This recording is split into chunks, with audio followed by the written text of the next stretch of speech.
ආයිබෝවන් සියලු දෙනාම කවිස්කේල්ගේ YouTube channel එකට පිළිගන්නවා. උසස් පෙළ විභාගයේ නැවත සමීක්ෂණය ගැන විශේෂ දැනුම් දීමක් සිදු කරලා තිබෙනවා විභාග දෙපාර්තමේන්තුව විසින්. දැන් අපි මේ විශේෂ දැනුම් දීමට යොමු වෙලා බලමු විභාග දෙපාර්තමේන්තුව මොකද්ද කියලා තියෙන්නේ කියලා. විභාග දෙපාර්තමේන්තුව විසින් 2024 අපොස උසස් පෙළ විභාගයට අදාළව ප්‍රතිඵල නැවත සමීක්ෂණය සඳහා අයදුම් කිරීමට නොහැකි වූ අයදුම්කරුවන්ගෙන් ලැබී ඇති ඉල්ලීම් සලකා බලා ප්‍රතිඵල නැවත සමීක්ෂණයට අදාළ අයදුම් කිරීමේ අවස්ථාව දීර්ඝ කිරීමට තීරණය කර තිබෙනවා.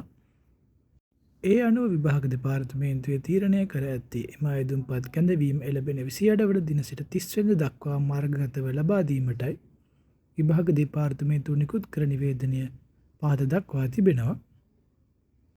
ඇය තියෙන විභාග දෙපාර්තමේන්තුව විසින් නිකුත් කරපු විශේෂ නිවේදනය www.onlineexams.gov.lk/eic වෙත පිවිසීමෙන් නැවත සමීක්ෂණ වෙත අයදුම් කරන්න පුළුවන්.